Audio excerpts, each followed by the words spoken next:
पुण्य शुक्रवार को हम अपने प्रभु यीशु ख्रीस्त के दुख भोग और मरण का स्मरण सब मनाते हैं।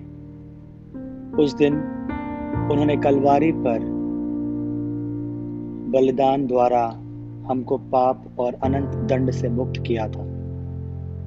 वह हमको अनंत जीवन प्रदान करने के लिए स्वयं मर गए। प्राचीन काल से ही ख्रिस्तियों ने इस दिन को शोक, उपवास और प्रार्थना का दिन ठहराया है। पवित्र कैथोलिक कलीसिया विश्वासियों को बुलाती थी कि सब मिलकर प्रभु यीशु ख्रीस्त के दुख भोग की दुखपूर्ण घटनाओं पर मनन चिंतन करें।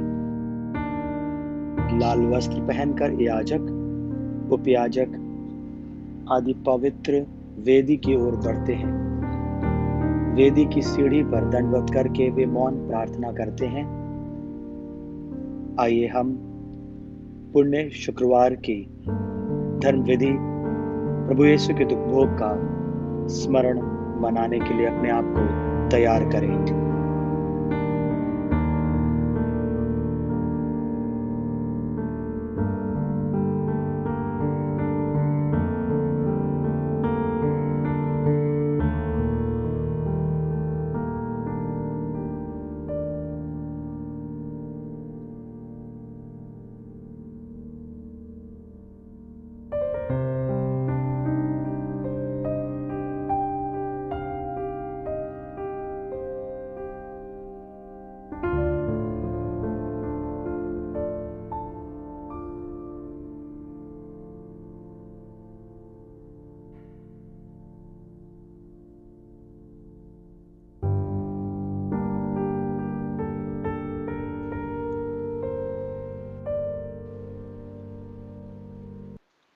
हम प्रार्थना करें।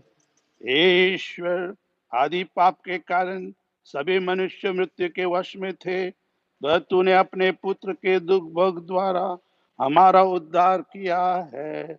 अब हमें ख्रिस्त के सदृश बना। मानव जन्म लेने से हम पर लौकिक आदम की छाप पड़ी है। तेरी कृपा से पवित्र होकर हम दिव्य आदम ख्रिस्त के समरूप बन जाए। हम यह प्रार्थना करते हैं उन्हीं हमारे प्रभु क्रिस्त के द्वारा।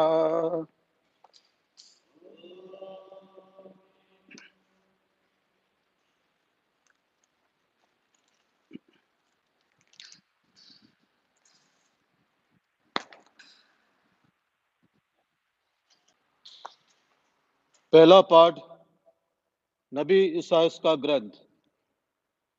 देखो, मेरे सेवक का नाम फैल जाएगा, वह महिमान्वित किया जाएगा और अत्यंत महान होगा। उसकी आकृति इतनी निरूपित की गई थी कि वह मनुष्य नहीं जान पड़ता था। लोग देखकर दंग रह गए थे। उसी की ओर बहुत से राष्ट्र आश्चर्यचकित होकर देखेंगे और उसी के सामने राजा मौन रहेंगे, क्योंकि उनके सामने एक अपूर्व दृश्य आ जाएगा और जो बात कभी सुनने में नहीं आई वे उसे अपनी आंखों से देखेंगे। कौन हमारे संदेश पर विश्वास करेगा? प्रभु का सामर्थ्य किस पर प्रकट हुआ है? वह हमारे सामने एक छोटे से पौधे की तरह, सूखी भूमि की जड़ की तरह बढ़ गया। हमने उसे देखा था, उसने न तो सुंदरता थी, न तेज और न कोई आकर्षण ही था। वह मनुष्य द्वारा निंदित और तिरस्कृत था, शोक का मारा और अत्यंत दुखी था। लोग जिन्हें देखकर मुंह फेर लेते हैं, उन्हीं की तरह वह तिरस्कृत और तुच्छ समझा जाता था।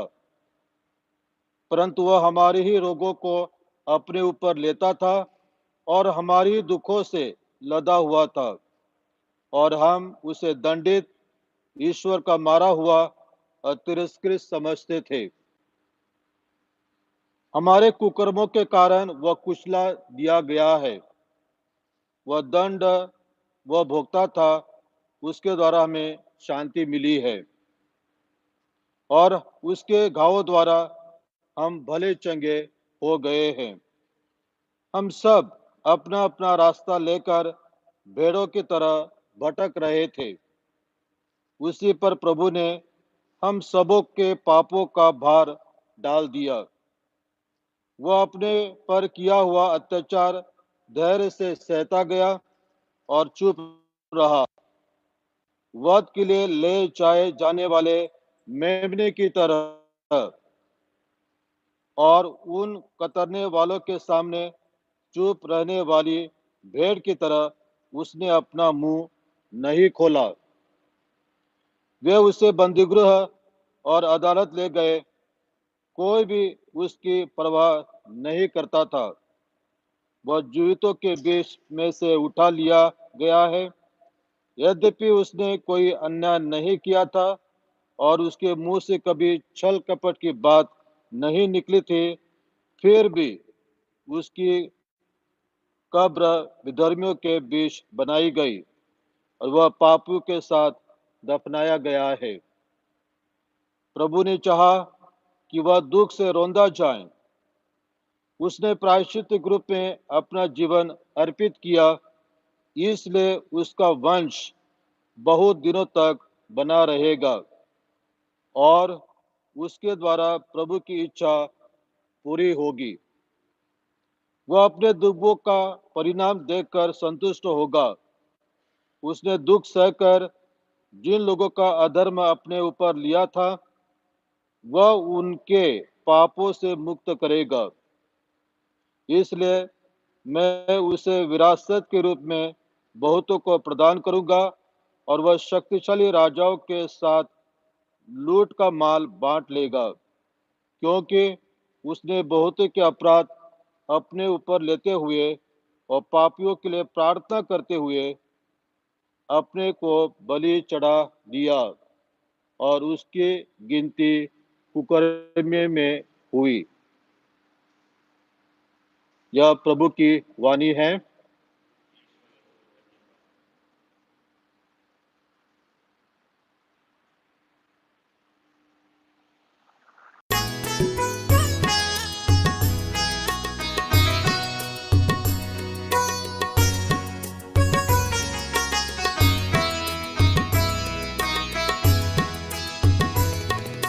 हे पिता मैं अपनी आत्मा को तेरे हाथों में सौंपता हूँ।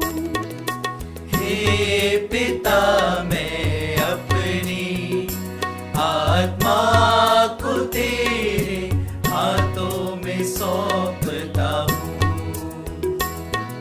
हे पिता मैं अपनी आत्मा को तेरे हाथों में सौंपता हूँ।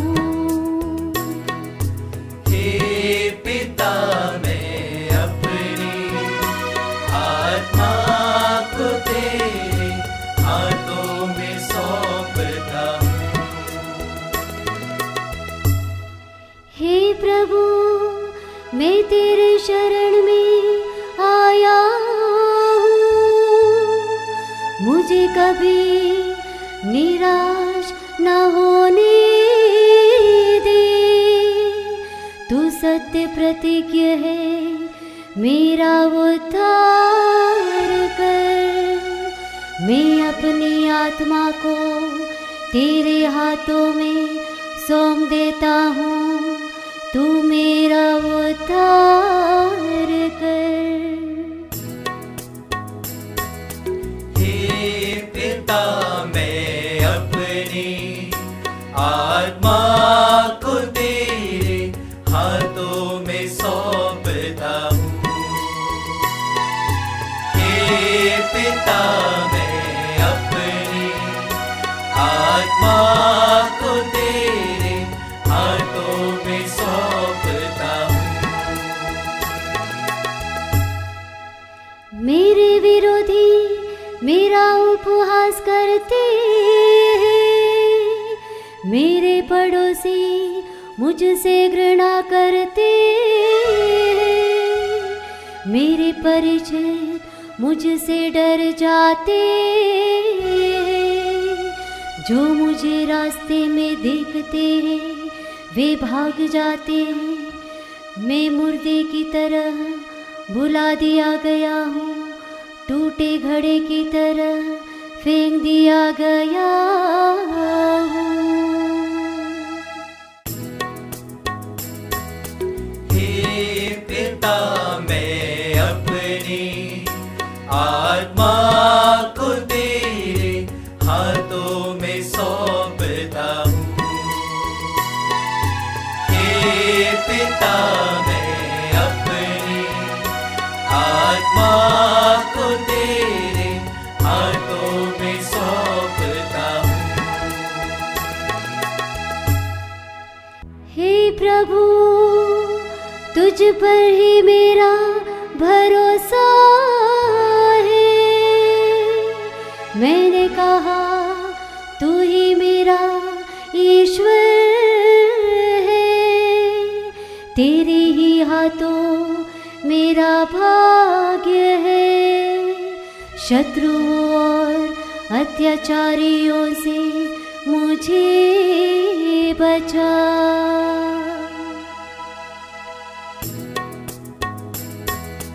हे पिता, मैं अपनी आत्मा को तेरे हाथों में सौंपता हूँ। हे पिता, मैं अपनी आत्मा को तेरे हाथों में सौंपता हूँ।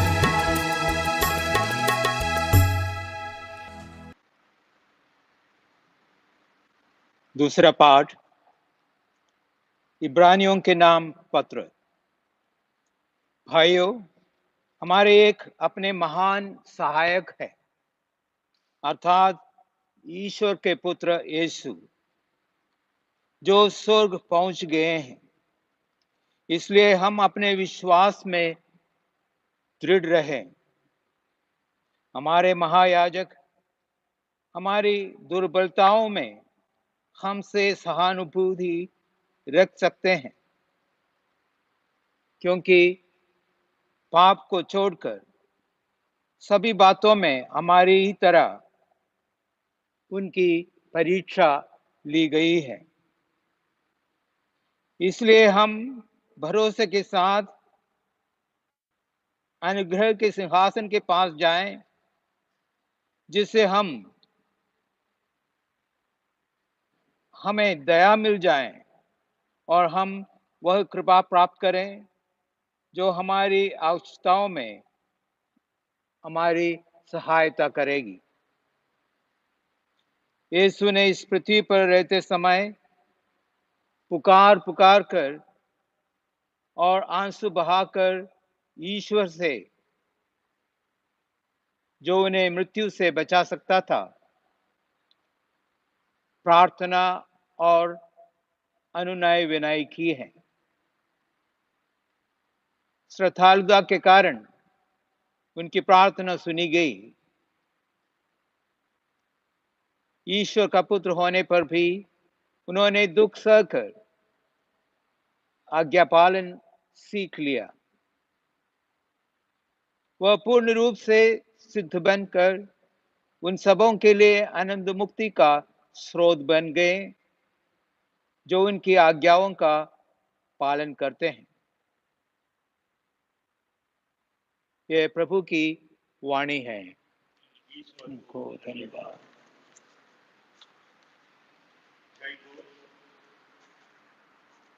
मसीह हमारे लिए मरण तक, आक्रोश के मरण तक आज्ञाकारी बने। इसलिए ईश्वर ने उनको महान और उनको वह नाम प्रदान किया है जो सब नामों में श्रेष्ठ है।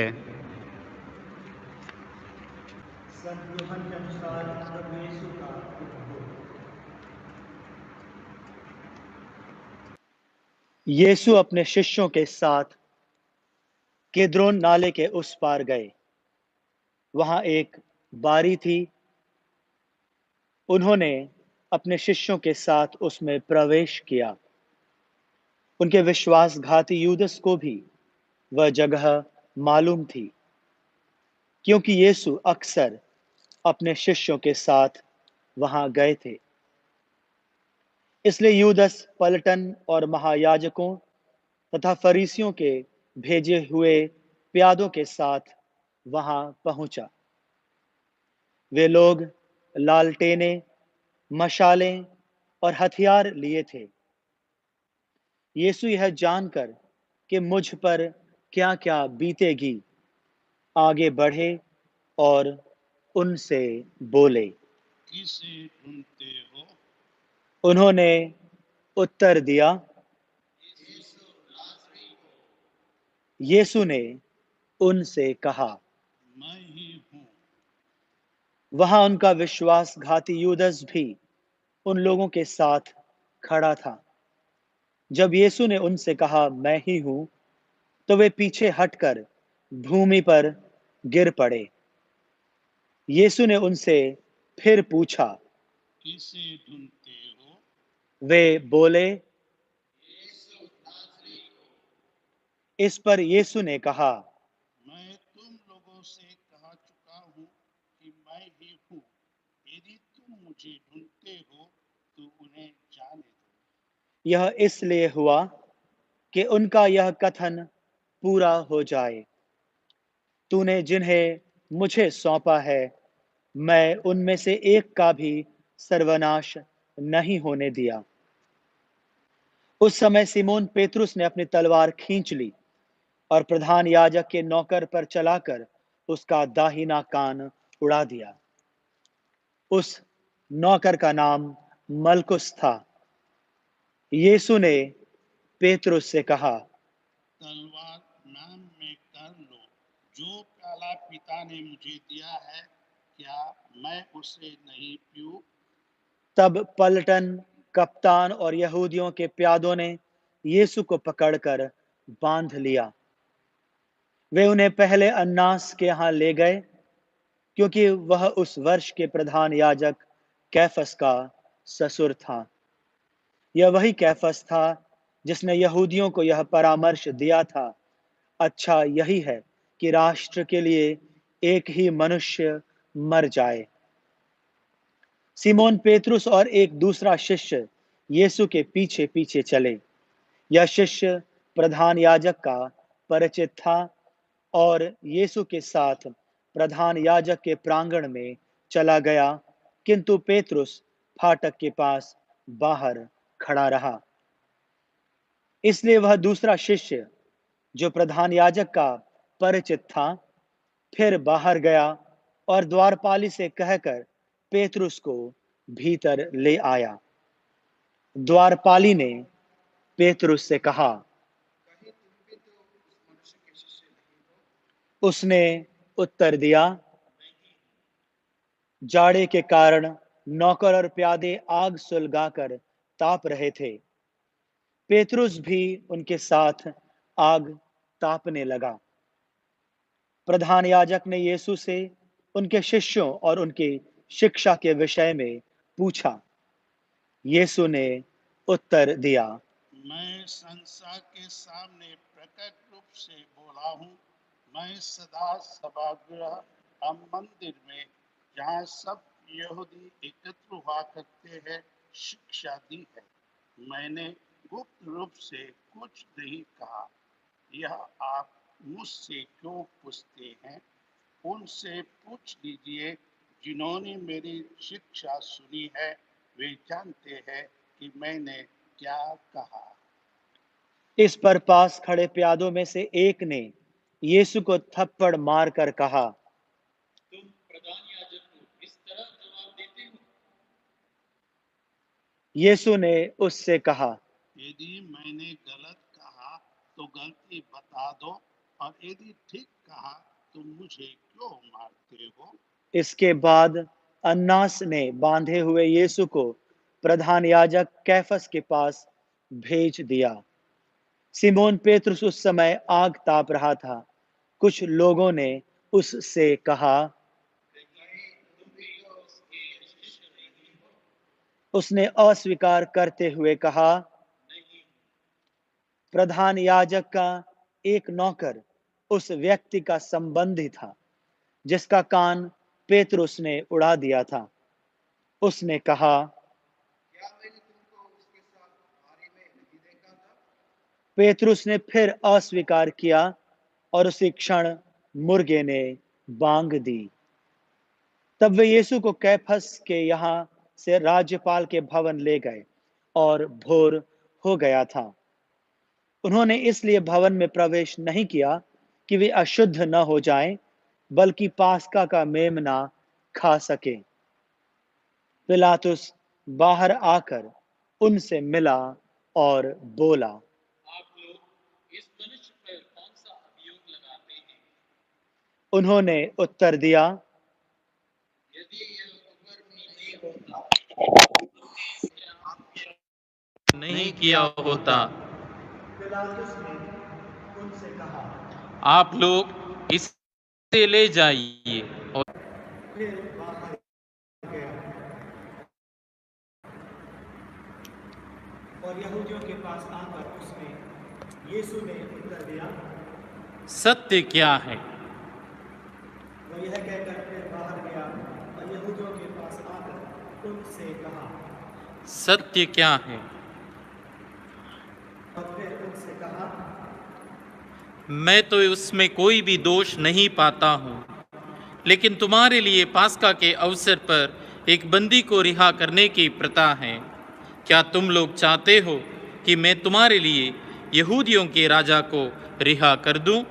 इस पर वे फिर चिल्लाने लगे, इसे नहीं, बरअब्बस को। बरअब्बस तो डाकू था। तब पिलातुस ने यीशु को ले जाकर कोड़े लगाने का आदेश दिया। सैनिकों ने कानून का मुकुट ढूंढकर उनके सिर पर रख दिया और उन्हें बैंगनी कपड़ा पहनाया। फिर वे उनके पास आकर कहने लगे, यहूदियों के राजा प्रणाम।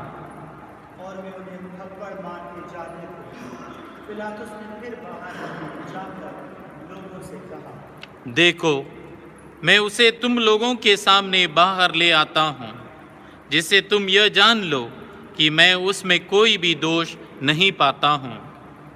तब यीशु कांटों का मुकुट और बैंगनी कपड़ा पहने बाहर आए। पिलातुस ने लोगों से कहा, यही है वह मनुष्य। महायाजक और प्यादे उन्हें देखते ही चिल्ला उठे, इसे क्रूस दीजिए, इसे क्रूस दीजिए। पिलातुस ने उनसे कहा, तुम ही इसे ले जाओ और क्रूस पर चढ़ाओ, मैं तो इसमें कोई भी दोष नहीं पाता। यहूदियों ने उत्तर दिया, हमारी एक संहिता है और उस संहिता के अनुसार यह प्राणदंड के योग्य है, क्योंकि इसने ईश्वर का पुत्र होने का दावा किया है। पिलातुस यह सुनकर और भी डर गया। उसने फिर भवन के अंदर जाकर यीशु से पूछा, तुम कहाँ के हो? किंतु यीशु ने उसे कोई उत्तर नहीं दिया। इस पर पिलातुस ने उनसे कहा, तुम मुझसे क्यों नहीं बोलते? क्या तुम यह नहीं जानते कि मुझे तुमको रिहा कर देने का भी अधिकार है और तुमको क्रूस पर चढ़वाने का भी? यीशु ने उत्तर दिया, यदि आपको ऊपर से अधिकार ना दिया गया होता तो आपका मुझ पर कोई अधिकार नहीं होता। इसलिए जिसने मुझे आपके हवाले कर दिया है वह अधिक दोषी है। उस समय से पिलातुस यीशु को मुक्त करने का उपाय ढूंढने लगा, परंतु यहूदी चिल्लाकर कहने लगे, यदि आप इसे रिहा करते हैं तो आप कैसर के हितैषी नहीं हैं। जो अपने को राजा कहता है वह कैसर का विरोध करता है। यह सुनकर पिलातुस ने यीशु को बाहर ले आने का आदेश दिया। वह अपने न्यायासन पर उस जगह जो लिथोस्त्रोतोस और इब्रानी में गब्बता कहलाती है बैठ गया। पास्का की तैयारी का दिन था। लगभग दोपहर का समय था। पिलातुस ने यहूदियों से कहा, यही है तुम्हारा राजा। इस पर वे चिल्ला उठे, ले जाइए, इसे क्रूस दीजिए। पिलातुस ने उनसे कहा, क्या मैं तुम्हारे राजा को क्रूस पर चढ़वा दूं? महायाजकों ने उत्तर दिया, कैसर के सिवा हमारा कोई राजा नहीं है। तब पिलातुस ने यीशु को क्रूस पर चढ़ाने के लिए उनके हवाले कर दिया। वे यीशु को ले गए और वह अपना क्रूस ढोते हुए खोपड़ी की जगह नामक स्थान गए। इब्रानी में उसका नाम गोलगोथा है। वहाँ उन्होंने यीशु को और उनके साथ और 2 व्यक्तियों को क्रूस पर चढ़ाया, एक को इस ओर, दूसरे को उस ओर, और बीच में यीशु को। पिलातुस ने एक दोष पत्र भी लिखवाकर क्रूस पर लगवा दिया। वह इस प्रकार था, यीशु नाज़री, यहूदियों का राजा। बहुत से यहूदियों ने यह दोष पत्र पढ़ा, क्योंकि वह स्थान जहाँ यीशु क्रूस पर चढ़ाए गए थे शहर के पास ही था, और दोष पत्र इब्रानी, लातीनी और यूनानी भाषा में लिखा हुआ था। इसलिए यहूदियों के महायाजकों ने पिलातुस से कहा, आप ना लिखिए यहूदियों का राजा, बल्कि इसने कहा कि मैं यहूदियों का राजा हूँ। पिलातुस ने उत्तर दिया, मैंने जो लिख दिया सो लिख दिया। यीशु को क्रूस पर चढ़ाने के बाद सैनिकों ने उनके कपड़े ले लिए और कुर्ते के सिवा उन कपड़ों के 4 भाग कर दिए, हर सैनिक के लिए 1 भाग। उस कुर्ते में सीवन नहीं था, वह ऊपर से नीचे तक पूरा का पूरा बुना हुआ था। उन्होंने आपस में कहा, हम इसे नहीं फाड़ें, चिट्ठी डालकर देख लें कि यह किसे मिलता है। यह इसलिए हुआ कि धर्म ग्रंथ का यह कथन पूरा हो जाए, उन्होंने मेरे कपड़े आपस में बांट लिए और मेरे वस्त्र पर चिट्ठी डाली। सैनिकों ने ऐसा ही किया। यीशु की माता, उसकी बहन, क्लोपस की पत्नी मरियम और मरियम मगदलेना उनके क्रूस के पास खड़ी थीं। यीशु ने अपनी माता को और उसके पास अपने शिष्य को, जिसे वह प्यार करते थे, देखा। उन्होंने अपनी माता से कहा। इसके बाद उन्होंने उस शिष्य से कहा। उस समय से उस शिष्य ने उसे अपने यहाँ आश्रय दिया। तब यीशु ने यह जानकर कि अब सब कुछ पूरा हो चुका है, धर्म ग्रंथ का लेख पूरा करने के उद्देश्य से कहा। वहाँ खट्टी अंगूरी से भरा एक पात्र रखा था। लोगों ने उसमें एक पन सोख्ता डुबाया और उसे जूफे की डंडी पर रखकर यीशु के मुंह से लगा दिया। यीशु ने खट्टी अंगूरी चख कर कहा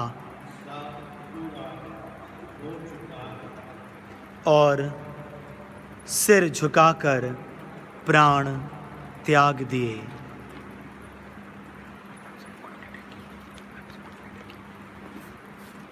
हम सब घुटने टेके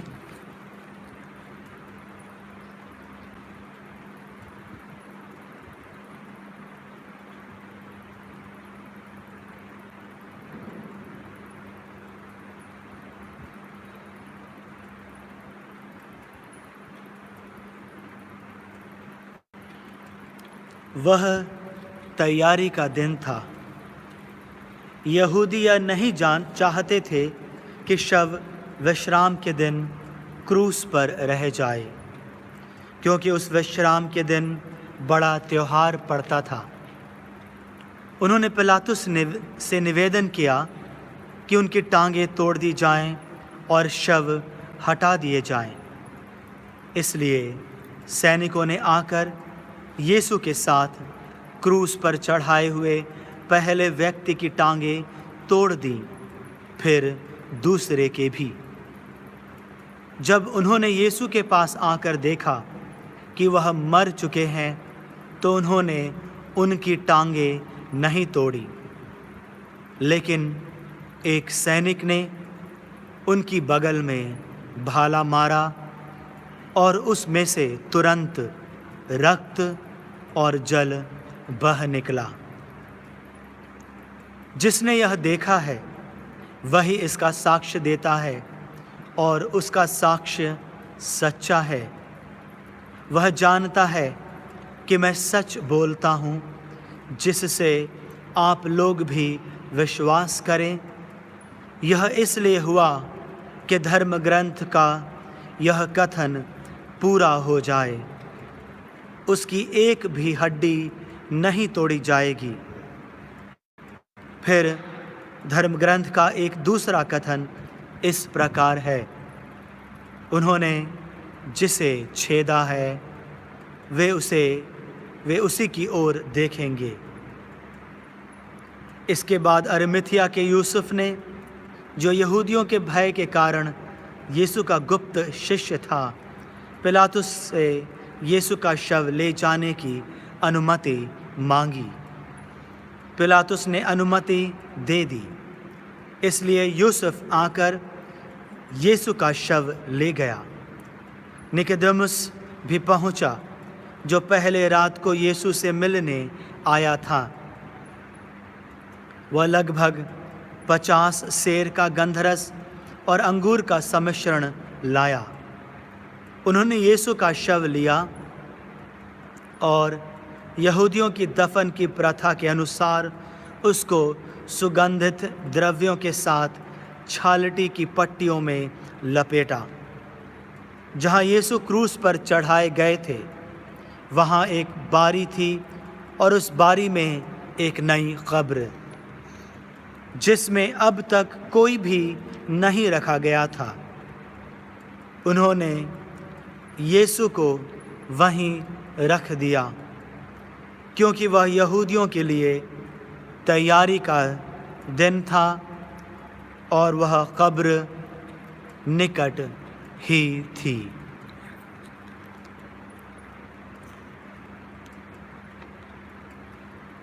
यह प्रभु का सुसमाचार है।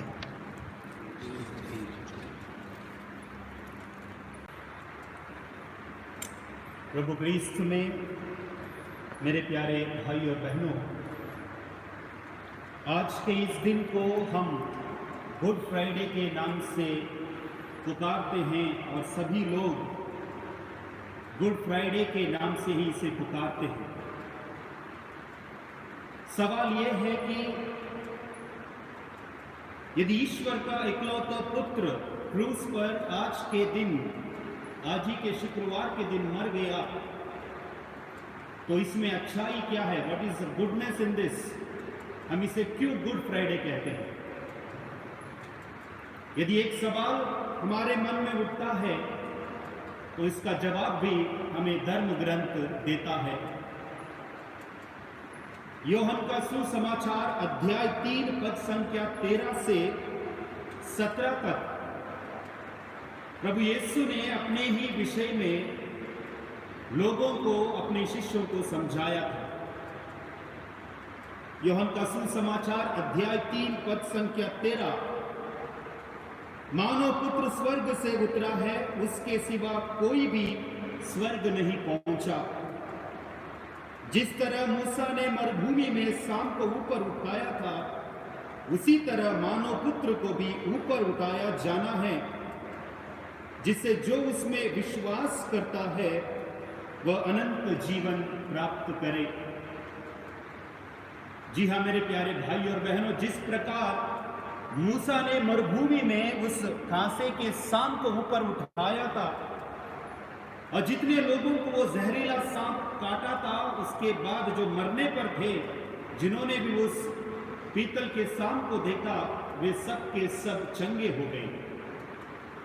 और प्रभु अपने आप को उस मूसा द्वारा उठाए गए क्रूस से अपने आप को मेल कराते हुए कहते हैं कि जिस तरह मूसा ने उस सांप को उठाया था, उसी तरह मानव पुत्र को भी ऊपर उठाया जाना है। और आज ही के दिन, इस शुक्रवार के दिन, प्रभु यीशु को पिलातुस, कैफस, सैनिकों ने, महायाजकों ने, शास्त्रियों ने, फरीसियों ने क्रूस पर ऊपर उठाया। और धर्म ग्रंथ का वाक्य कथन यह कहता है, जिससे जो कोई भी उसे देखे उसे जीवन लाभ मिले।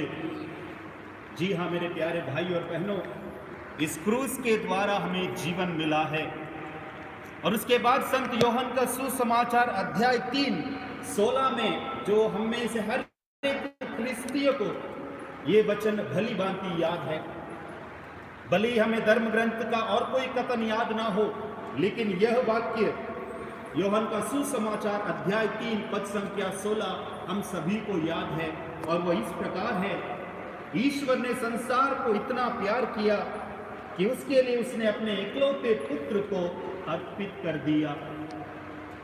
यहां पर अर्पित करने का मतलब है पूर्ण रूप से देना। Giving, gave his only son. इसका मतलब उन्होंने अपने पास नहीं रखा, बल्कि सबको समर्पित किया।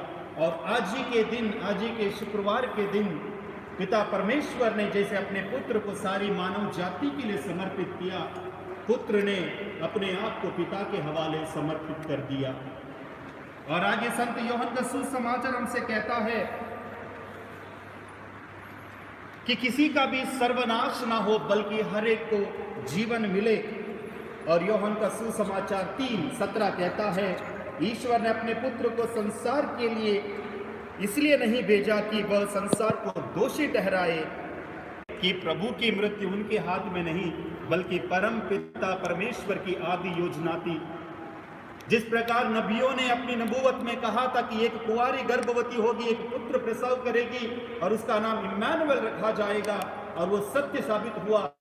उसी प्रकार नबियों ने यह भी कहा था कि आज के पहले पाठ में हमने सुना, संत नबी इसायाह का ग्रंथ में हमने सुना कि ईश्वर के सेवक के विषय में जो काव्य है, उसमें हमने सुना कि किस प्रकार एक मेमना अपने आप को समर्पित करने के लिए ले जाया जाता है। उसी प्रकार प्रभु यीशु भी अपने आप को उन जल्लादों के हवाले कर देते हैं।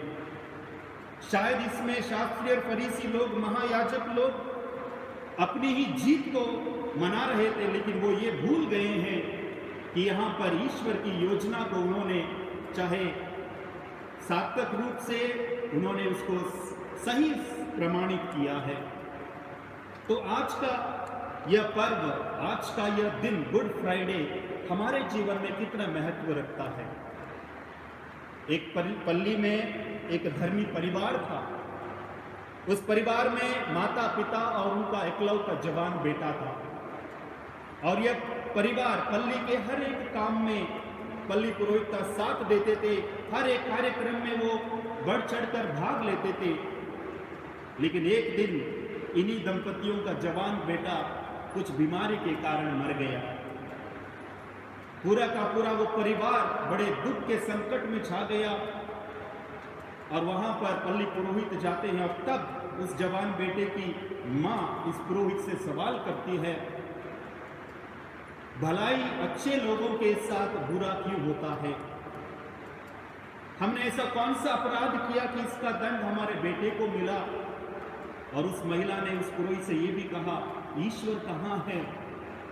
और यही सवाल शायद जब हमारे जीवन में दुख संकट आते हैं, यही सवाल हमें भी बार बार सताता है। हम इतनी बार गिरजाघरों में जाते हैं, प्रार्थना करते हैं, मिसा बलिदान में भाग लेते हैं।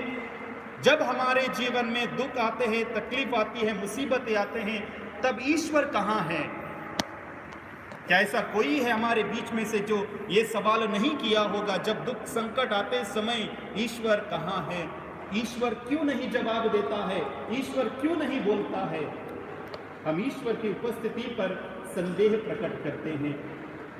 उसी प्रकार इस मां ने भी उस पुरोहित से सवाल किया, ईश्वर कहाँ है, ईश्वर चुप क्यों है? तब पुरोहित उनको समझाते हुए कहते हैं, धर्म ग्रंथ का कथन, आज का जो वाक्य मैंने आपको पढ़कर सुनाया, ईश्वर ने अपने पुत्र को पूरी मानव जाति के लिए समर्पित कर दिया। और जब प्रभु यीशु मसीह क्रूस पर लटक रहे थे, अपने प्राण त्याग देने वाले थे, तब प्रभु ने ऊंचे दर्द से पुकार कर कहा, हे मेरे ईश्वर, तूने मुझे क्यों त्याग दिया है? जब स्वयं प्रभु यीशु मसीह ने, ईश्वर के पुत्र ने ईश्वर को पुकारा, तो क्या ईश्वर ने कोई जवाब दिया?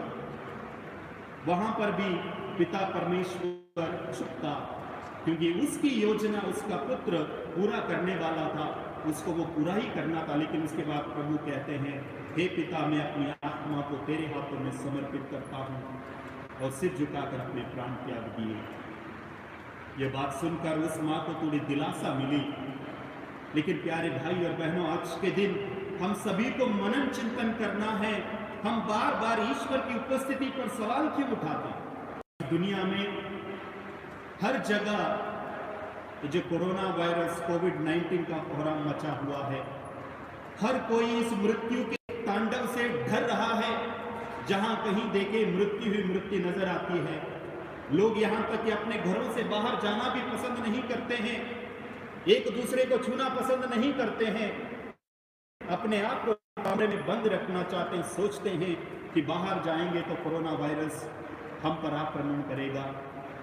ऐसी स्थिति में शायद पूरे दुनिया भर के विश्वासी लोग यही सवाल करते होंगे कि इतना बड़ा संकट दुनिया में छा गया है, ईश्वर कहाँ है? क्या ईश्वर सचमुच में जीवित है?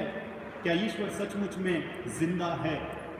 प्यारे भाई और बहनों, ऐसी स्थिति में हम सभी को प्रभु के उस क्रूस के निकट आना है, जिस क्रूस पर से प्रभु ने अपने रक्त को बहाया, उस क्रूस के करीब आना है। तब जाकर हमें उस क्रूस की छाया से हमें सांत्वना मिलेगी। कई लोगों ने ये कहा कि कितने लोग चमत्कार करते थे, अपनी दुआओं में लोगों को चंगाई करते थे, लेकिन आज वो कोरोना वायरस से चंगाई क्यों नहीं दे सकते हैं? अलग अलग प्रकार के सवाल हमारे जहन में आते हैं, लेकिन इसका जवाब भी हमें धर्म ग्रंथ में ही ढूंढना है। प्रभु कहते हैं, जो अंत तक धीरज धरेगा, जो अंत तक विश्वास में दृढ़ बना रहेगा, वही जीवित रहेगा। इसका मतलब क्या है मेरे प्यारे भाई और बहनों? भले ही प्रभु सभी जातियों के लिए प्रभु क्रिस्ट क्रूस पर मर गए हैं, जिसे संत पौलुस कहते हैं कि हम उस क्रूसित प्रभु में विश्वास करते हैं। हमें आज उस क्रूसित प्रभु में विश्वास करना है। उस प्रभु के क्रूस को अपने गले में लटकाए रहने से ही कुछ नहीं हो सकता प्यारे भाई और बहनों, उसे हमें जीना है। इसलिए प्रभु ने कहा, जो मेरा अनुसरण करना चाहे वो अपना क्रूस उठाकर मेरे पीछे हो ले। प्रभु ने कहा, जो मेरा अनुसरण करना चाहे अपना क्रूस उठाए। प्रभु ने ये कभी नहीं कहा कि मेरा क्रूस उठाए। ना ही हम धर्म ग्रंथ में ये कहीं सुनते हैं कि प्रभु ने कहा मैं ही क्रूस हूँ। प्रभु ने कहा मैं ही जीवन हूँ, मैं ही सत्य हूँ, मैं ही मार्ग हूँ। इसलिए मेरे प्यारे भाई और बहनों, हमें अपना क्रूस उठाना है और प्रभु की राहों पर चलना है, क्योंकि प्रभु ने कहा मैं ही मार्ग हूँ। इसलिए आइए हम आज के दिन अपने अपने जीवन में जो परेशानियां हैं, दुख है, संकट है, तकलीफ है, जितने भी सवाल हमारे मन में उन सभी को उठाकर हम प्रभु के राह पर चले, प्रभु के संग संग चले और हम सब यही कहें कि प्रभु तू ही मेरा जीवन है, तू ही मेरा मार्ग है, तू ही मेरा सत्य है। आइए आज के दिन अपने आप को समर्पित करते हुए और पूरे विश्व भर में ये जो कोरोना वायरस की जो बीमारी वायरस फैला हुआ है, उसको हम प्रभु के हाथों में समर्पित करें। जिस प्रभु ने अपने आप को क्रूस पर अपने आप को समर्पित किया, उसी प्रभु के उस बहुमूल्य रक्त से सारी मानव जाति को पुनः एक बार मुक्ति मिले, चंगाई मिले। इसी के लिए हम आज के इस प्रार्थना में विशेष रूप से प्रभु से अनुनय विनय करें। आमीन।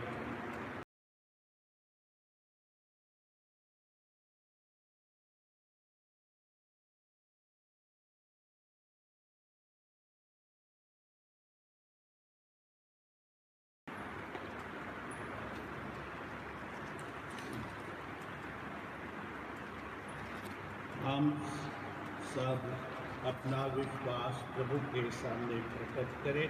हम स्वर्ग और पृथ्वी के सृष्टिकर्ता सर्वशक्तिमान पिता ईश्वर में विश्वास करते हैं और उसके इकलौते पुत्र हमारे प्रभु यीशु ख्रीस्त में हम विश्वास करते हैं, जो पवित्र आत्मा के द्वारा गर्भ में आए और कुंवारी मरियम से जन्मे।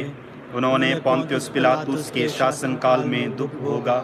वे क्रूस पर चढ़ाए गए, मर गए और दफनाए गए और अधोलोक में उतरे। वह तीसरे दिन मृतकों में से जी उठे, स्वर्ग गए, सर्वशक्तिमान पिता ईश्वर के दाहिने विराजमान है। वहां से जीवित और मृतकों का न्याय करने आएंगे।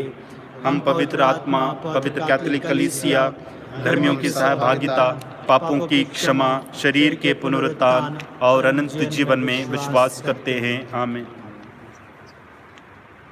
पवित्र कलीसिया के लिए, प्रिय भाई और बहनों, हम पवित्र कलीसिया के लिए प्रार्थना करें। प्रभु ईश्वर सारे जगत में उसे शांति और एकता प्रदान करे तथा सुरक्षित रखे और हम चैन तथा शांति में जीवन बिताते हुए सर्वशक्तिमान पिता ईश्वर की महिमा कर सके। हे सर्वशक्तिमान शाश्वत ईश्वर, तूने क्रिस्त के द्वारा सब लोगों पर अपनी महिमा प्रकट की है। अपनी दया का कार्य जारी रखने के लिए तूने जो कलीसिया स्थापित की है उसकी रक्षा कर। वह सारी पृथ्वी पर फैल जाए और दृढ़ विश्वास के साथ तेरे नाम का यश गाती रहे, हमारे प्रभु क्रिस्त के द्वारा। आमीन। संत पापा के लिए, हम संत पापा फ्रांसिस के लिए प्रार्थना करें। प्रभु ईश्वर उन्हें धर्माध्यक्ष के पद पर नियुक्त किया है। वह उनको अपनी कलीसिया के कल्याण के लिए स्वस्थ और सुरक्षित रखे कि वे ईश्वर की पवित्र प्रजा पर शासन कर सके। हे सर्वशक्तिमान शाश्वत ईश्वर, तेरी ही इच्छा पर सब कुछ निर्भर है। हमारी प्रार्थना सुन ले और हमारे संत पिता की प्रेम पूर्वक रक्षा कर। तेरे द्वारा शासित क्रिस्तीय प्रजा उन्हीं महायाजक के अधीन रहकर विश्वास और पुण्य में बढ़ती जाए, हमारे प्रभु क्रिस्त के द्वारा। आमीन। याजक वर्ग तथा अन्य विश्वासियों के लिए हम अपने धर्माध्यक्ष आल्बर्ट डिसूसा, अन्य सभी धर्माध्यक्षों, पुरोहितों, उपयाचकों तथा कलीसिया के सब श्रेणियों और विश्वासियों की सारी मंडली के लिए प्रार्थना करें। हे सर्वशक्तिमान शाश्वत ईश्वर, पवित्र आत्मा के द्वारा तू समस्त कलीसिया को पवित्र करता और चलाता है। उसकी सब परिचरों के लिए हमारा निवेदन है कि तेरी कृपा से सब के सब ईमानदारी के साथ तेरी सेवा करते रहे, हमारे प्रभु क्रिस्त के द्वारा। आमीन। दीक्षार्थियों के लिए, हम दीक्षार्थियों के लिए भी प्रार्थना करें। प्रभु ईश्वर की असीम दया से वे उनका वचन अपने हृदय में ग्रहण करें, बपतिस्मा में नया जन्म लेकर अपने पापों की क्षमा पाए और हमारे प्रभु क्रिस्त के अंग बन जाए। हे सर्वशक्तिमान शाश्वत ईश्वर, तू अपनी कलीसिया की संतान की वृद्धि करता रहता है। दीक्षार्थियों का विश्वास और ज्ञान बढ़ा के बपतिस्मा द्वारा नया जन्म पाकर तेरे पुत्र पुत्रियों में सम्मिलित हो सके, हमारे प्रभु क्रिस्त के द्वारा। आमीन। क्रिस्तीय एकता के लिए, क्रिस्त में विश्वास करने वाले सभी भाइयों के लिए हम प्रार्थना करें। वे सत्य के मार्ग पर बढ़ते जाए और प्रभु उन्हें अपनी एकमात्र कलीसिया में एकत्र। हे सर्वशक्तिमान शाश्वत ईश्वर, तू बिखरे हुए लोगों को एकत्र करता और सजो रखता है। अपने पुत्र के रेवत पर कृपा दृष्टि डाल। जो लोग एक ही बपतिस्मा द्वारा पवित्र किए गए हैं, वे अखंड विश्वास और प्रेम के बंधन में एक बने रहे, हमारे प्रभु क्रिस्त के द्वारा। आमीन। यहूदी जाति के लिए, यहूदियों के लिए हम प्रार्थना करें। प्रभु ईश्वर की वाणी सबसे पहले उन्हीं को प्राप्त हुई थी। उसकी कृपा ईश्वर को अधिकाधिक प्यार कर और उनके व्यवस्थान के प्रति अधिक विश्वस्त बनते जाए।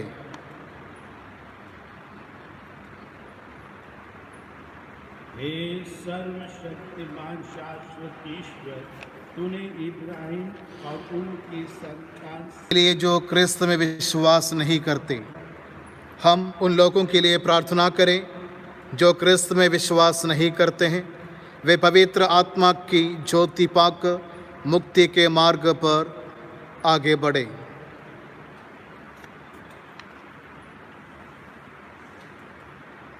हे सर्वशक्तिमान शाश्वत ईश्वर, जिन्होंने क्रिस्त को अभी तक स्वीकार नहीं किया है, वे तेरी दृष्टि से निष्कपट आचरण करके सत्य को पहचान सके, हमारा परस्पर प्रेम भी बढ़ता जाए। हम तेरा दिव्य जीवन जीने का प्रयत्न करते रहे और इस तरह पृथ्वी पर तेरे प्रेम के सुयोग साक्षी बन जाए, हमारे प्रभु क्रिस्त के द्वारा। आमीन। उनके लिए जो ईश्वर में विश्वास नहीं करते हैं, ईश्वर को नहीं मानने वालों के लिए हम प्रार्थना करें कि सच्चे हृदय और विश्वासियों के भले कार्य देखकर तुझको सच्चा ईश्वर और मानव का पिता सहज स्वीकार करे, हमारे प्रभु क्रिस्त के द्वारा। आमीन। राज्य के शासकों के लिए, सभी राज्य शासकों के लिए भी हम प्रार्थना करें। प्रभु ईश्वर अपनी इच्छा अनुसार उनका मन और हृदय संचालित करे, जिससे वे सबों के लिए सच्ची शांति और स्वतंत्रता का प्रबंध कर सके। विशेषकर इस कोरोना त्रासदी से ग्रसित राज्यों के नेताओं को विवेक एवं धैर्य प्रदान कर, ताकि इस संकट की घड़ी में जनता को सकुशल नेतृत्व प्रदान कर सके।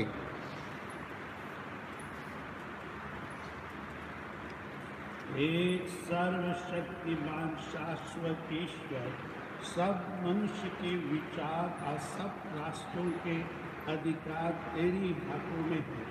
हमारे शासनों पर दया दृष्टि कर, तेरी सहायता से पृथ्वी के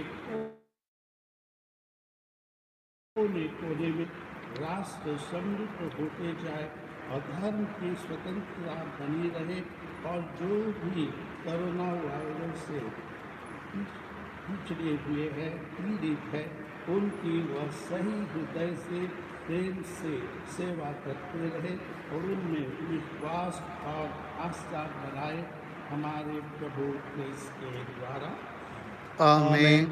विभिन्न आवश्यकताओं के लिए प्रिय भाइयों बहनों, हम सर्वशक्तिमान पिता ईश्वर से प्रार्थना करें कि वह संसार को सब भ्रांतियों से शुद्ध करे, सब रोगों को अकाल दूर रखे, बंदी गृह खोल दे, बढ़िया तोड़ डाले, राहियों को निरापद रखे, यात्रियों को सकुशल वापस लाए, रोगियों के स्वास्थ्य और मरने वालों को मुक्ति प्रदान करे। कोरोना वायरस से ग्रसित भाई बहनों के लिए प्रार्थना करें कि प्रभु की पवित्र लहू उन्हें चंगाई प्रदान करे। बीमारों के देखरेख करने वाले डॉक्टर्स, नर्सेस, हेल्थ वर्कर्स के लिए प्रार्थना करें कि प्रभु का अनुग्रह उनके साथ और उन्हें सुदृढ़ एवं बल प्रदान करे।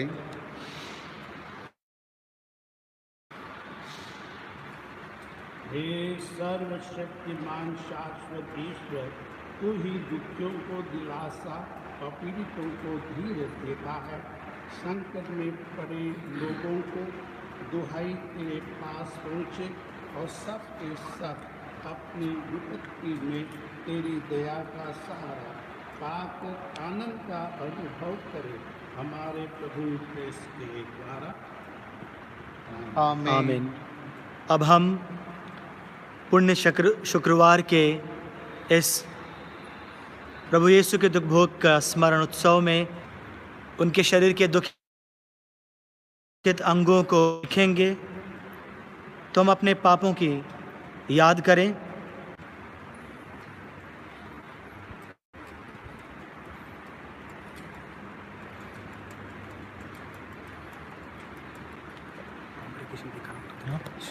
उधर ही जाओ, आगे जाओ।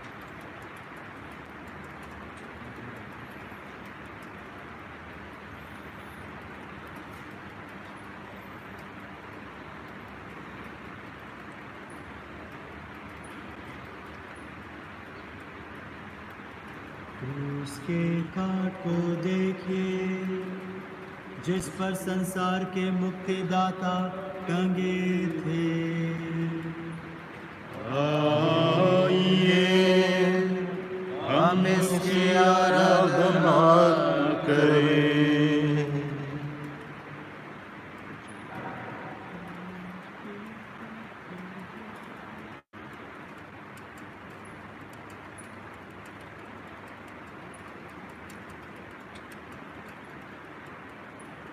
क्रूस के काट को देखिए, जिस पर संसार के मुक्तिदाता टंगे थे।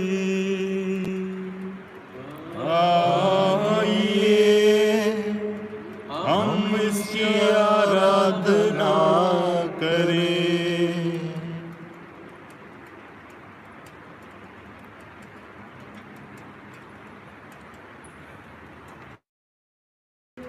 जिस पर संसार के मुक्तिदाता आइए हम इस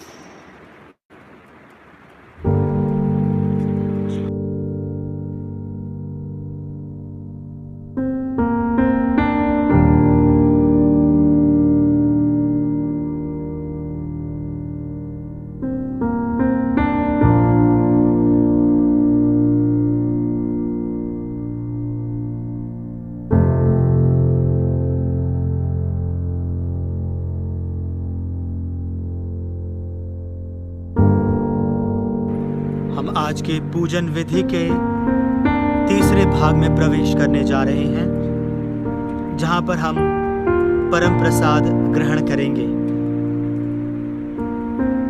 सबको फिर से याद दिला दें कि आज पुण्य शुक्रवार के दिन मिस्सा बलिदान नहीं होता है, बल्कि हम परम प्रसाद को ग्रहण करते हैं इस पुण्य शुक्रवार के पूजन विधि के समय। आइए हम आत्मिक रूप से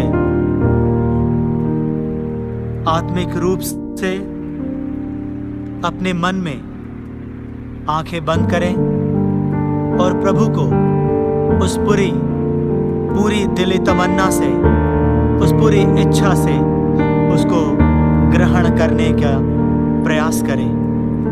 हमने अभी प्रभु को वचन में सुना और हमने प्रभु को वचन की उद्घोषणा में समझा कि ये पुण्य शुक्रवार जो इस समय इस काल में जब महामारी से जूझ रहे हैं, हमारे जीवन में क्या अर्थ लाती है।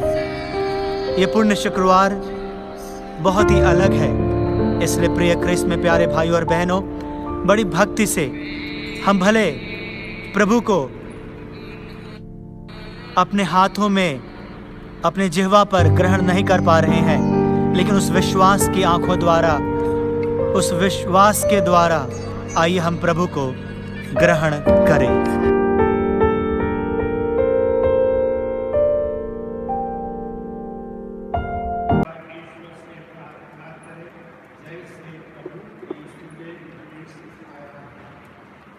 हे हमारे पिता, तू जो स्वर्ग में है, तेरा नाम पवित्र किया जावे, तेरा राज्य आवे, तेरी इच्छा जैसे स्वर्ग में है वैसे इस पृथ्वी पर भी पूरी हो। हमारा प्रतिदिन का हर आज हमें दे और हमारे अपराध हमें क्षमा कर, जैसे हम भी अपने अपराधियों को क्षमा करते हैं, और हमें परीक्षा में न डाल परंतु बुराई से बचा हमें।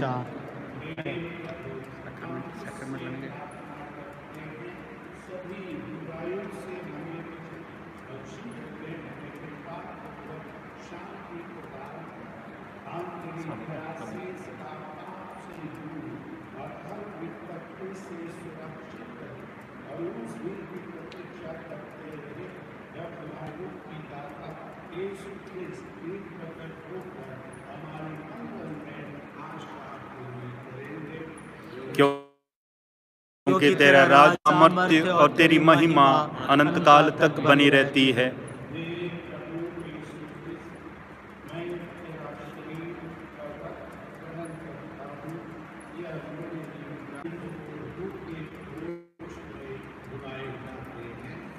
हे प्रभु, मैं इससे योग्य नहीं हूँ कि आप मेरे यहाँ आए, किंतु की शब्द कह दे और मेरी आत्मा चंगी हो जाएगी।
इसका विश्वास बढ़ता जाए और उसकी अनंत